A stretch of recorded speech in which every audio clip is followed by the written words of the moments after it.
Primeiramente, Renato, obrigado pela oportunidade, agradeço aí imensamente.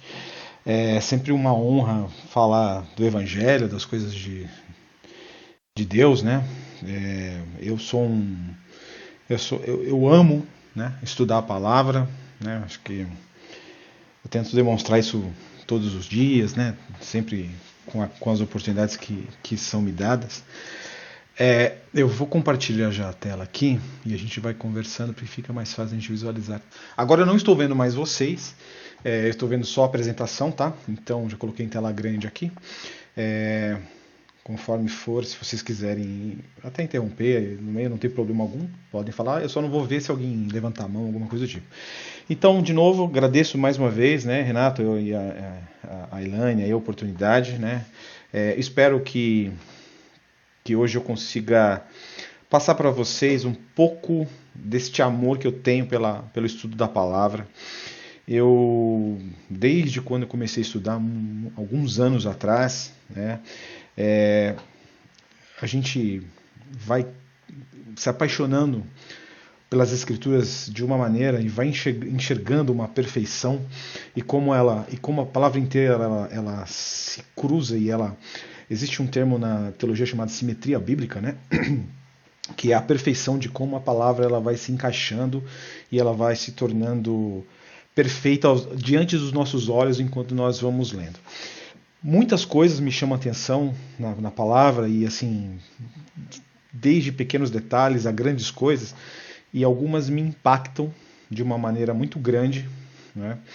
E dentre todos os temas que eu podia escolher, né, para ministrar aqui o estudo, eu escolhi esse estudo de Marcos, que ele me impactou porque é uma palavra simples, bastante conhecida, mas quando a gente estuda alguns detalhes dessa palavra, ela pega a gente no estômago, né?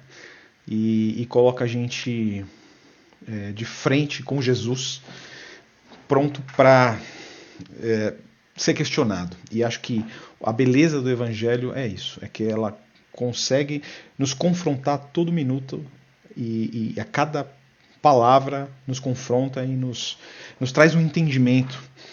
E como alguns já ouviram, né? Ninguém é doutor na palavra, ninguém é conhecedor e nunca será. Tudo que está escrito nas Escrituras são aquilo que o soberano Deus nos quis revelar e que ele achou importante nos revelar. Tudo acima disso é especulação e deduções carnais. Então a gente vai se ater bem à palavra. É uma apresentação expositiva, né? Então a gente vai se ater ao tema e a gente vai andando versículo por versículo, a gente vai conversando um pouco sobre isso.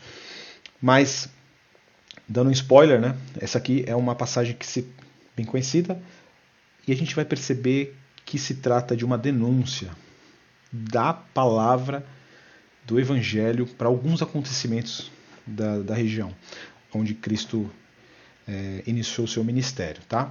Então, quem tiver com a Bíblia, quiser acompanhar aí, né? Tá em Marcos, 1 Marcos, Evangelho de Marcos, capítulo 1, de 1 a 13, tá?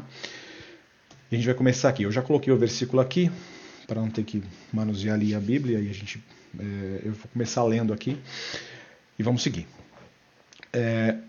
Princípio do Evangelho de Jesus Cristo, Filho de Deus. Conforme está escrito na profecia de Isaías: Eis aí, envio diante da tua face o meu mensageiro, a qual preparará o teu caminho. Voz do que clama no deserto, preparai o caminho do Senhor, endireitai suas veredas. Isso. Apareceu João Batista no deserto, preparando o batismo de arrependimento para a remissão dos pecados. Saíam a ter com ele toda a província da Judéia e todos os habitantes de Jerusalém, e confessando seus pecados eram batizados por ele no Rio Jordão. As vestes de João eram feitas de pelos de camelo e trazia um cinto de couro e se alimentava de gafanhotos e mel silvestre. E pregava dizendo: após mim vem aquele que é mais poderoso do que eu, no qual não sou digno de, curvando-me, desatar as correias das sandálias. E vos tenho batizado com água. Ele, porém, vos batizará com o Espírito Santo. Naqueles dias veio Jesus de Nazaré da Galileia e, por João, foi batizado no Rio Jordão. Logo, ao sair da água, viu os céus rasgarem e o Espírito descendo como pomba sobre ele. Então foi ouvida uma voz dos céus: Tu és o meu filho amado, em ti me comprazo.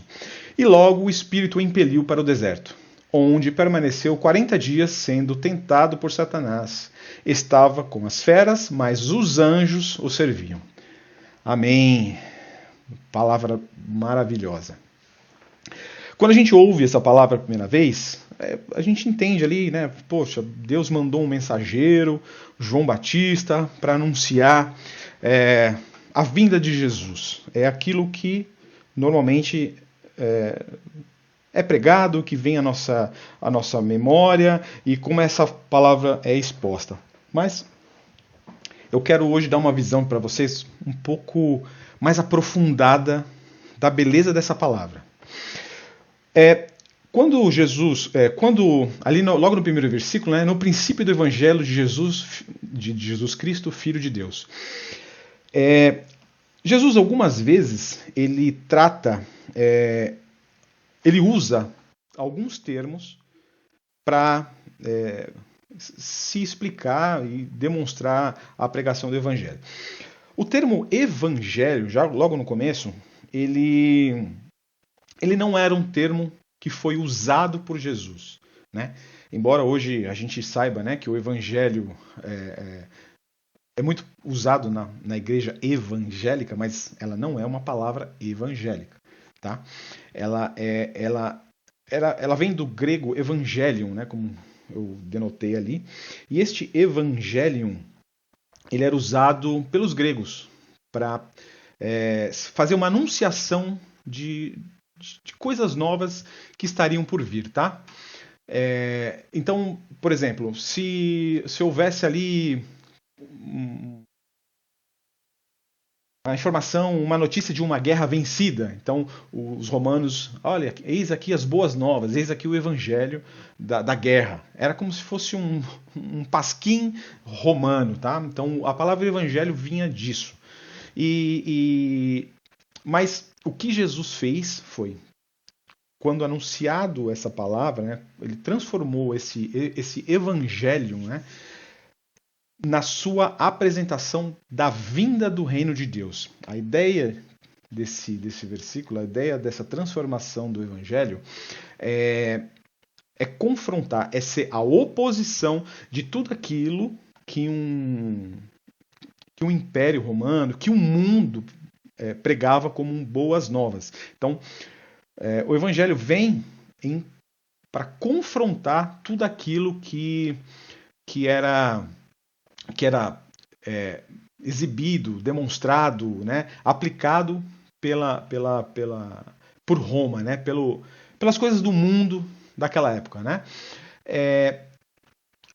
Isso, quem gosta de estudar sobre escatologia, né, existe uma passagem lá em Daniel, que é Daniel 2, 34 e 35, se não me engano, né? E onde é aquele sonho de Daniel, né? Onde existe a estátua, né? Melhor, a interpretação do sonho, né? Que Daniel dá ao rei sobre aquela estátua que representariam todos os povos, né? Todas aquelas nações, né? É lançada uma pedra contra aquela estátua, né, que representaria ali as nações. É dita que aquela pedra é uma pedra cortada, não por auxílio de mãos humanas, né, mas que já representava Jesus. Ligou aqui, mas eu liguei de novo, tá? Não representava Jesus, né? Então aquela pedra ela confronta ali, ela bate de frente ali com com aquela estátua e todos os reinos são estilhaçados, né? Então, o que Jesus, essa palavra evangelho aqui, ela tem a ideia desse confrontamento e a dispersão daquilo que era pregado pelo mundo, né, pelos romanos, para que seja aplicada as boas novas do reino de Deus, tá? Então, é aqui que a gente começa, então, a entender essa grande diferença do que era o evangelho dos romanos e o que o Jesus começou a ministrar ali, tá? Bom, e nessa passagem, né, logo no capítulo, no versículo 10, né, conforme está escrito na profecia de Isaías, eis aí, envio diante da tua face o meu mensageiro, a qual preparará o caminho. É bom que a gente entenda o seguinte, o que era esperado, né? Todo o judaísmo, né? Tudo que era, tudo que a gente conhece de escritura e tudo que hoje ainda é feito pelos judeus é aguardar a vinda do Messias, certo? Então, esse Messias que estava para chegar era tão aguardado, né? Por que Deus precisou enviar um mensageiro, né? E qual que era a profecia, né? A profecia ela está dita mais à frente, mas a profecia era a voz do que clama do deserto, né? A voz do que clama. Preste atenção nesse pedaço, porque ele é muito importante mais para frente. A voz do que clama no deserto. Preparai o caminho do Senhor, endireitai no ermo a vereda a nosso Deus. Então, todo o sistema judaico ele aguardava a vinda do Messias. O Jesus ele era esperado por todas as nações. Mas, assim como Jesus não teve lugar na hospedaria, né? Os pais de Jesus ali não acharam lugar na hospedaria. Jesus também não acharia lugar e espaço na religião na qual ele deveria ser recebido. Então, por que eles não receberam Jesus? Qual foi o motivo deles não receberem Jesus? Simples. A gente observa que aquele sistema judaico, né, aquele sistema judaico estava corrompido. Corrompido por quê? Corrompido por uma série de razões. Corrompido porque existiam acordos entre os fariseus e Roma. Em João 1, né, o cumprimento da profecia, né, veio para os seus, mas os seus não receberam. Então, aqueles que deveriam receber a Jesus passaram a perseguir, porque Jesus ele começou a representar uma ameaça para aquele sistema de fariseus, né? Aquele sistema corrompido a qual os judeus estavam inseridos, né? Dentro daquele contexto de Roma e os judeus. É importante que a gente também fale uma coisa, é o seguinte, o sistema de domínio romano ele era muito diferente dos sistemas de domínio que os judeus, né, passaram. Por exemplo, na época do exílio babilônico, né, como que era o exílio babilônico? Se os irmãos lembram bem, eles foram retirados da terra, foram levados até a Babilônia e lá ficaram cativos, né? Então, o sistema persa, o sistema babilônico, eles tinham por destruição, a ideia era destruição, usurpação da terra e destruição de um povo. O sistema romano ele era um pouco diferente. Ele não levava as pessoas embora, mas ele dominava a terra e usava aqueles da terra para o seu deleite, né? Para que aquele sistema, eles implantavam o seu sistema romano, porque para eles era muito mais vantajoso ter aqueles judeus ali colaborando com aquele sistema, pagando impostos, sendo escravos, e aí existiam aqueles escravos, que a gente diz, né, que é a escravidão contratual, né, então existia aquela escravidão de subserviência a um império, não uma escravidão racista, como a gente viveu aqui no Brasil. Né?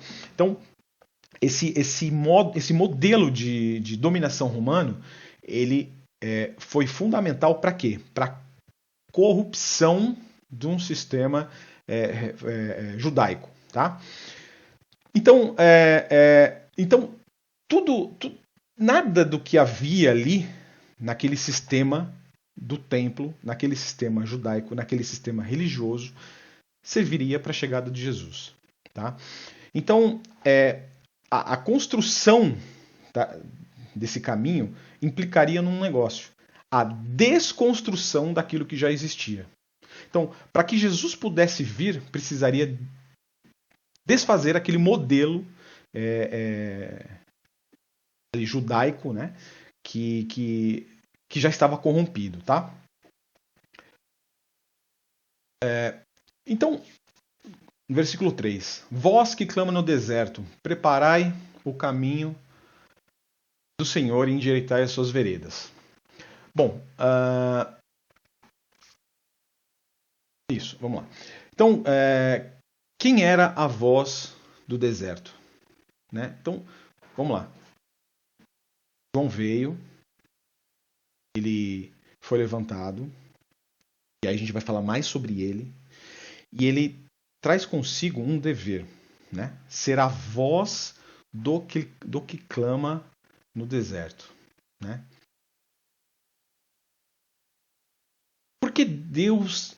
Bom, aí é claro para os irmãos que é o seguinte, veja se os irmãos entendem essa passagem aqui. Ele é a voz de quem? Né? De quem era a voz que Jesus emprestou a sua... Desculpa, que João Batista emprestou a sua pregação, né? De quem era a voz que clamava no deserto? Deus. Né? A voz que clamava no deserto era a voz de Deus. Deus estava clamando no deserto. Mas espera aí, gente. Vamos entender agora. Se Deus estava clamando no deserto, por que ele estava clamando no deserto se ele tinha um templo? Né? Então, veja só. Quando foi... eu coloquei uma passagem aqui de Reis, para os irmãos lembrarem do seguinte. O templo foi construído e foi oferecido a Deus. Ali naquele templo existia... Ele era dividido em algumas partes, né? E a sua entrada, depois tinha a parte onde os arpistas faziam seus louvores, existia a parte dos santos e os santos dos santos. Ali nos santos dos santos era onde Deus, né, se revelava, ali onde ficava o propiciatório, onde ficava a arca da aliança. Então, quando esse templo foi oferecido, né, e aí sim a gente coloca Reis, né, quando é a oração de Salomão, né, oferecendo e dizendo: eis aqui o seu templo, aqui, ó, mas de fato habitará Deus na terra. Eis que os céus e até os céus dos céus não podem te conter, quanto menos esta casa que eu edifiquei. Contudo, atenta para a oração do teu servo e para a tua súplica, ó Senhor meu Deus, para ouvires o clamor e a oração do que faz hoje o teu servo diante de ti, para que os teus olhos estejam abertos de noite e dia sobre esta casa, sobre este lugar, ao qual disseste: o meu nome estará ali, para ouvires a oração que o teu servo fizer neste lugar. Ouve, pois, a súplica do teu servo e do teu povo de Israel. Quando orarem neste lugar, ouve no céu, lugar da tua habitação, ouve e perdoa. Então veja só, Deus tinha um endereço, né? Ele tinha um endereço, ele tinha o templo, era onde ele se manifestava, né? Através do quê? Aí existe toda uma teologia em cima de que a gente chama de teologia do sacrifício, né? Depois isso mudou após exílio, né? Os fariseus assumiram que mais importante que o sacrifício era a obediência, porque eles tinham deixado de sacrificar naquela época do exílio babilônico.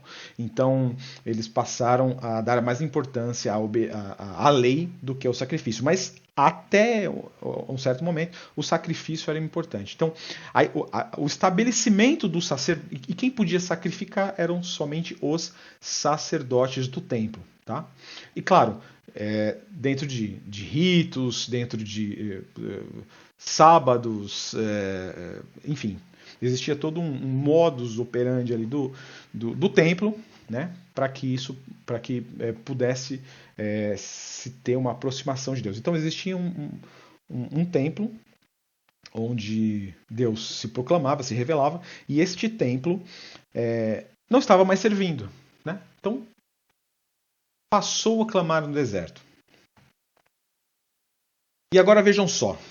E agora a gente entra numa parte importante que eu precisei puxar uma outra passagem de Lucas 3, 1 e 2. E agora eu quero que os irmãos vão trazendo para o coração a força do Evangelho e como a Bíblia ela inteira ela é perfeita na sua aplicação da palavra e como ela cruza essas informações. Vejam só, lá no Lucas capítulo 3, versículo 1 e 2 é dito o seguinte: no 15º ano do governo de Tibério César, sendo Pôncio Pilatos governador da Judéia, Herodes tetrarca da Galileia, seu irmão Felipe, tetrarca da Itureia, e Traconites e Lisânias, tetrarca de Abilene. Cara, isso é quase um trava-língua, né? Sendo sumos sacerdotes Anás e Caifás, veio a palavra de Deus a João, filho de Zacarias, no deserto. Por que isso aqui é uma denúncia? Isso é uma denúncia porque em nenhum momento da Bíblia existem dois sumos sacerdotes. Não há, de Gênesis e Apocalipse, a não ser nesse texto, neste momento do templo, que existem dois sumos sacerdotes. Só podia haver um sumo sacerdote. Um sumo sacerdote eleito por Deus. Então aqui, sendo sumos sacerdotes Anás e Caifás, Anás pai e Caifás era genro, veio a palavra de Deus a João. Ou seja, a gente aqui, né, hoje em dia chama isso de prevaricação, né? Quando você coloca junto, né, de uma função lá, o teu esposo, o teu marido, o teu filho, a gente começa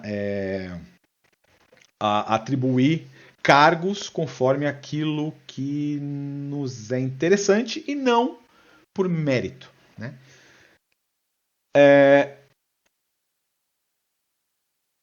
Isso, então aqui, acho que eu errei aqui na digitação, mas é o seguinte. Então, de acordo com a lei divina, só poderia haver um sumo sacerdote, tá? Êxodos 28:1, Arão e claro, né? Quem que poderia ser sacerdote? Então existia uma regra ali estabelecida por Deus que deveria ser da tribo de Levi e da descendência de Arão, tá? Então todo sumo sacerdote deveria ser da descendência de Arão e da casa de Levi. Então o sumo sacerdote deveria ser um só, com unção especial, servindo de mediador entre Deus e o povo. Então, o sumo sacerdote, existiam os sacerdotes que ajudavam ali no templo, mas o sumo sacerdote, que era o intermediador entre Deus e o povo, era um só. Então, esta passagem, ela denota muito claramente que o templo já estava corrompido. Que Deus não podia se revelar ali no templo. Deus não podia usar aqueles caminhos. Deus não podia usar ninguém dali, né, para que pudesse expressar ou anunciasse o evangelho, né, anunciasse o reino, né. Então, essas duas figuras que aqui aparecem, né, eles eram políticos, né. Então Caifás colocou o seu genro, né, como sendo ali outro sumo sacerdote, né. Ele, Anás, ficou também como sacerdote de consideração, né. Por quê? Porque eles serviam a política de Roma, né. Então Deus não entra nesse negócio, né? Deus não faz esses conchavos. Deus existe corrupção. O caminho de Deus é um caminho único, puro, estreito e sem conchavos, né? Então, aqui já tem uma lição, né, importante. Que as coisas de Deus não devem se misturar com as coisas do mundo. As coisas de Deus, elas precisam ser para Deus. E as coisas do mundo são coisas para o mundo. Não existe esse negócio de assim, toda instituição pode ser corruptível, né? Não estou dizendo que não são corruptas, mas podem ser corruptíveis, né? Dado aí uma série de escândalos que eu tenho certeza que os irmãos já devem ter visto, ter acompanhado e tal, mas para os irmãos enxergarem há quanto tempo isso acontece, há quanto tempo Deus vem mostrando para o seu povo que Deus não compactua com esse tipo de situação, que não compactua com esse tipo de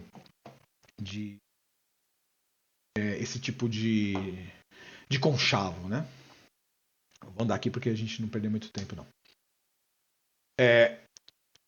Então, por isso,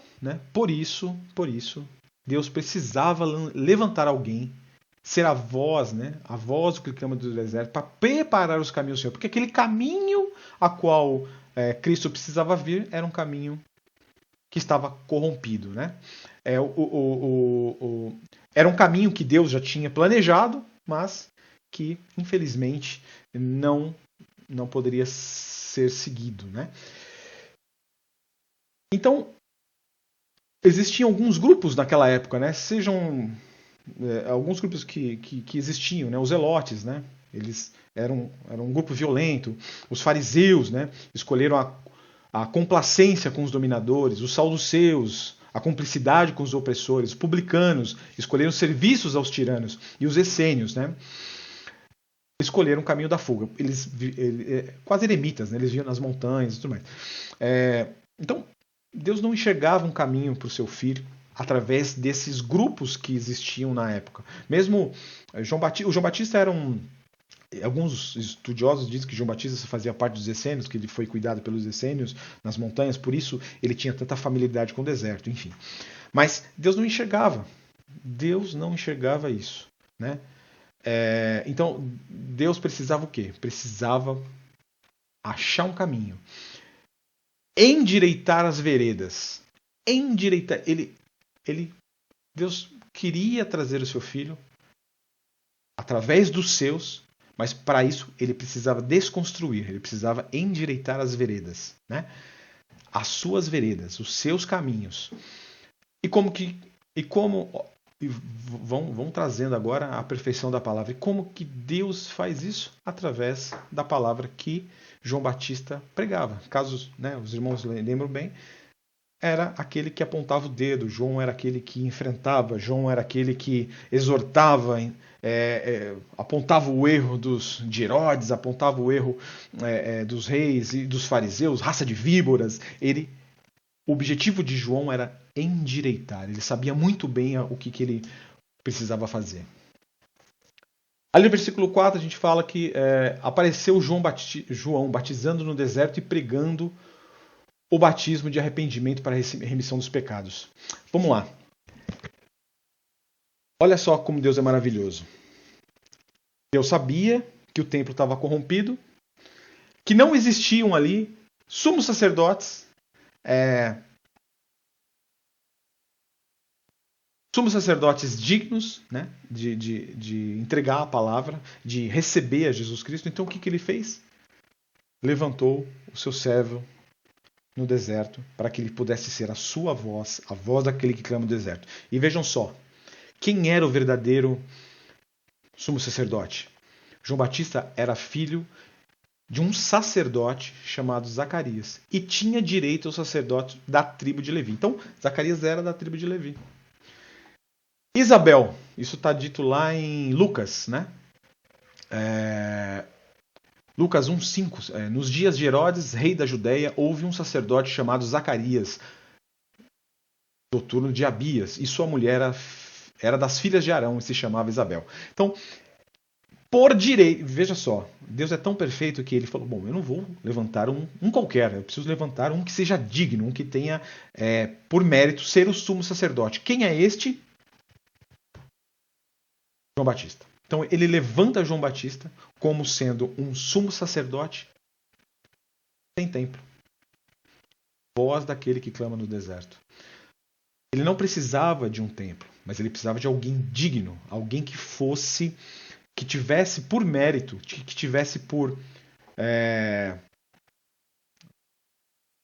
pedigree, né? Ou tivesse por ali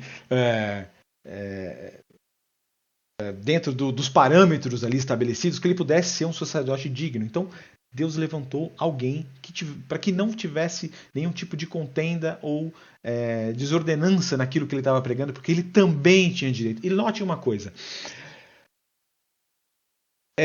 João Batista, ele usava roupa de camelo e se alimentava de mel silvestre e gafanhotos. Eu sempre fiquei intrigado com isso. Eu falei, gente, por quê, né? Porque eu, sumo sacerdote, não podia usar roupa de linho e não podia comer qualquer comida. Então, João Batista, por ser o sumo sacerdote, e ele sabia que ele era o sumo sacerdote, digno e verdadeiro sumo sacerdote, ele se absteve das coisas do mundo, né? Para que ele pudesse seguir com a sua verdadeira pregação da anunciação do Messias. E toda a província da Judéia e os de Jerusalém iam ter com ele. Todos eram batizados por ele no Rio Jordão, confessando seus pecados. E João andava vestido de pelos de camelo e com um cinto de couro em redor de seus ombros e comia gafanhotos e mel silvestres. Segundo a Reis, ele diz o seguinte: João Batista, eu coloquei aqui na parte do meio, mas eu vou antecipar. João Batista se vestia como Elias. Lá em Lucas, é dito que, Lucas 1, 16 e 17, converterá muitos dos filhos de Israel ao Senhor, seu Deus, e irá adiante do Senhor no espírito e poder de Elias, para converter o coração dos pais aos filhos, converter os desobedientes à prudência dos justos e habitar para o Senhor um povo preparado. Então, veja só, ele foi predito isso, né? E que ele viria no poder de Elias. E que, lá em 2 Reis diz um pouco quem era Elias, né? Elias era um homem que se vestia com pelos de camelo, cingidos de couro, e apontavam ele como sendo. E Elias, por que no poder de Elias? Porque o poder de Elias era aquele que apontava o nariz, apontava o dedo para o Acabe, né? E batia de frente com a famigerada Jezabel. Então ele já vinha nesse poder. Então já era pré-anunciado que o João Batista ele vinha com esse poder de exortação, com esse poder de empunhar esse poder de apontar e endireitar os caminhos, porque era o mesmo poder que já tinha sido pré-anunciado ali por Elias, tá?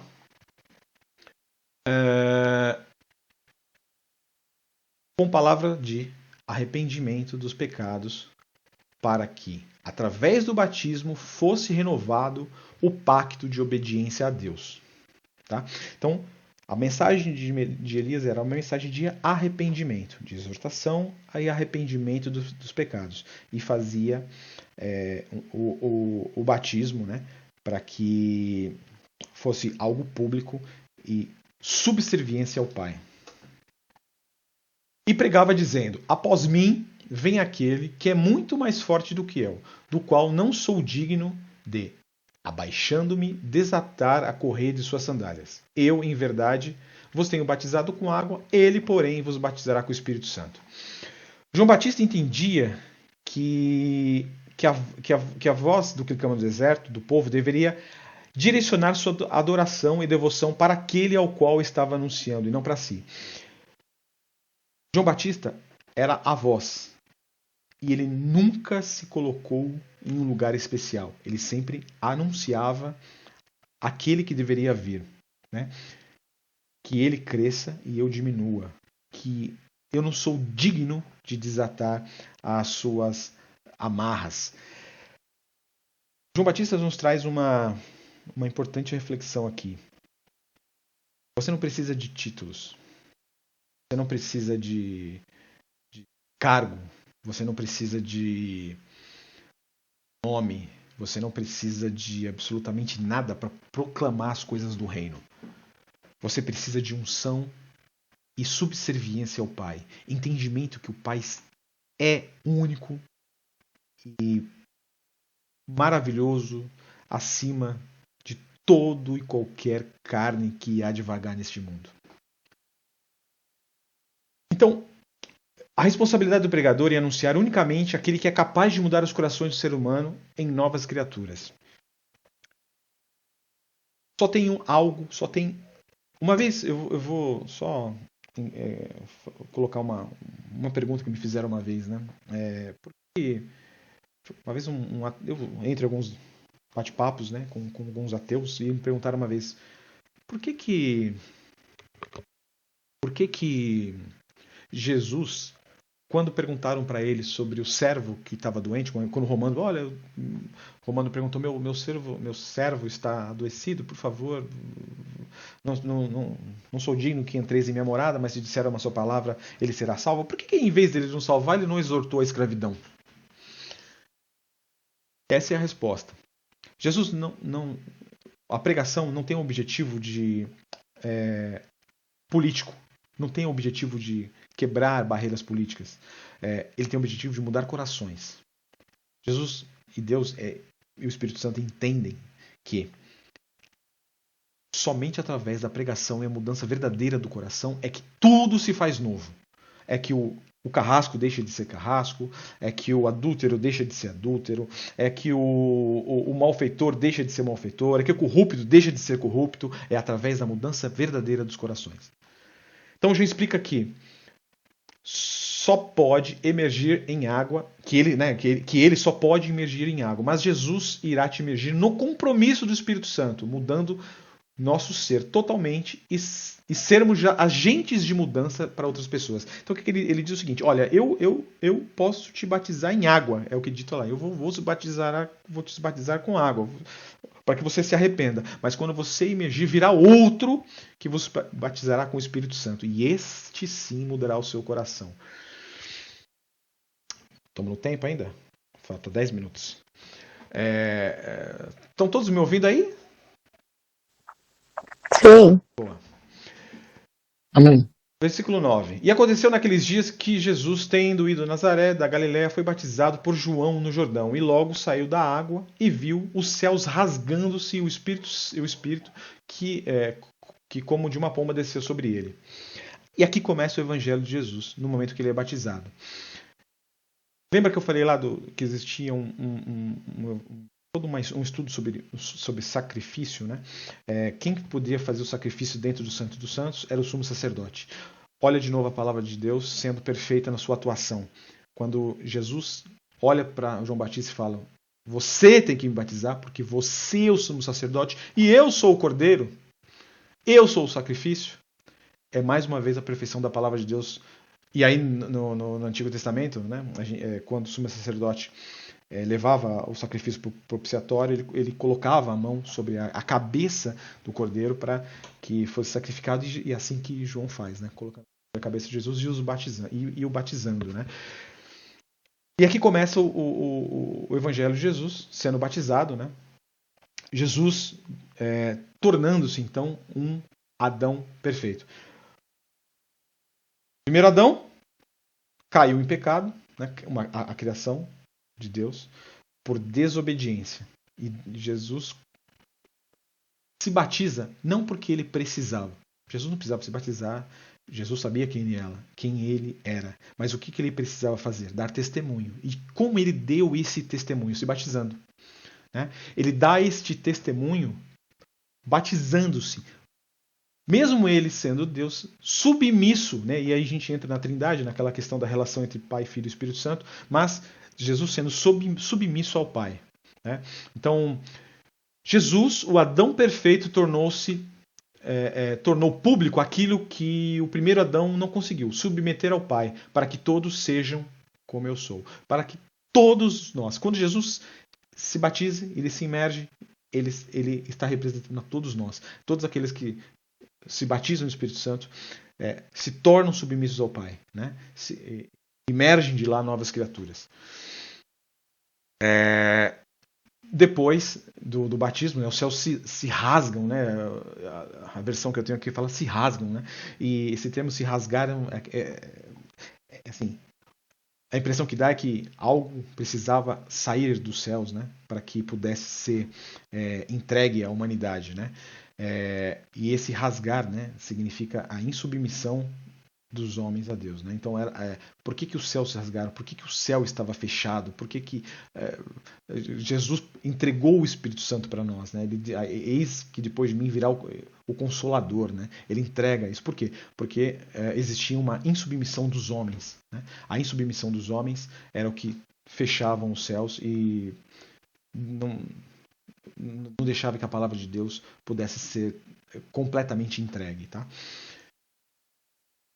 Então, isso nos tornou o quê? Agentes de libertação em todas as dimensões que representam a plenitude da batalha espiritual. Então ouviu-se no céu uma voz que dizia: Tu és meu filho amado, com quem me comprazo. Diferente do primeiro Adão, que entristeceu a Deus, este é o filho que alegra o Pai. Mas também está falando de todos aqueles que, né, como nós, seguem o exemplo de Jesus de Nazaré e se submetem ao Pai através do batismo, entendendo o significado do batismo, sem necessidade de títulos. Né? Voz de Deus no deserto da vida, no deserto da vida de muitas pessoas. Ou seja, a sua pregação, você não precisa de absolutamente títulos, você precisa ter a palavra de Deus, se revestir do Espírito Santo, se submeter ao Pai, para que você possa ser agente de libertação para o deserto de muitas pessoas. Ou seja, todos nós temos a obrigação de praticar o ID de Jesus, né? A pregação do Evangelho. E para finalizar, os últimos versículos, né? E logo o Espírito o impeliu para o deserto. E ali esteve no deserto 40 dias, tentado por Satanás, e vivia entre as feras e os anjos que o serviam. Pelo Espírito somos impelidos a enfrentar o mal dessa terra. Vejam só. Nas nossas orações, né, nós pedimos ao Pai para livrar-nos do mal. Mas livrar-nos da ação do mal não significa livrar-nos do confronto do mal. Quando pedimos para o Pai, para que Pai nos livre do mal, não significa que nós estamos libertos do confronto do mal. O mal está aí e a gente vai enfrentar. E esse é a sina de todo cristão. Sermos perseguidos por conta do Evangelho. É factível. Já não falarei muito convosco, porque aí vem o príncipe do mundo e ele nada tem em mim. Jesus diz o seguinte: eu vou estar com vocês. O príncipe do mundo está aí, mas ele nada tem em mim. Ele não faz parte do meu ser. Ele está neste mundo, precisamos enfrentar, mas ele não pode ter espaço na minha vida. Assim como ele não pode ter espaço na sua vida, na vida daqueles que servem a Jesus. Os 40 dias representam ciclos de transformação. Quando Cristo vai para o deserto, ele fica 40 dias. Na Bíblia, esse número 40 ele é muito recorrente e ele significa sempre ciclos de 40 dias de dilúvio, de chuvas, né? O dilúvio dura muito mais, mas 40 dias de chuva, 40 dias da peregrinação do deserto, de Moisés. Então, esses 40 dias significam transformação, ciclos, né? E que o versículo final é que em meio ao deserto, cercado por feras, Deus está contigo, né? Então, para fechar, esse texto, né, ele mostra para a gente que se trata de resistência, se trata de submissão. Mesmo com todas as diversidades deste mundo, né, somos os filhos a que Deus deve que se compraza, né? Para isso você não precisa ser perfeito, mas obediente e submisso ao Pai. E assim você se torna sal da terra e candeeiro que emana a luz de Cristo, que não pode ser colocado debaixo da cama. Esses versículos eles denotam que precisamos sempre, sempre, sempre estarmos submissos ao Pai. Entendemos o verdadeiro Evangelho, estudarmos a palavra, temos o entendimento e a sabedoria do Espírito Santo para fazer para podermos sermos sal da terra e pregação para o mundo, sem necessariamente termos títulos, cargos e tudo aquilo que hoje se denota e se vangloria dentro de instituições. Porque, de novo, instituições se corrompem. Se corrompem, não estou dizendo que todas são, né? Mas elas são factíveis. Mas o Evangelho e a pregação da palavra de Deus não corrobora com absolutamente nada deste mundo. Assim como João Batista foi levantado como uma voz do deserto, mesmo ele sendo o verdadeiro sumo sacerdote e não podendo estar dentro de um templo, nós temos que sermos voz de Deus neste mundo. Era isso que eu queria falar para vocês hoje. Agradeço a todos vocês por esta exposição. Espero que todos tenham entendido. Não quis me delongar muito, mas eu queria passar para vocês era essa perfeição da palavra de Deus.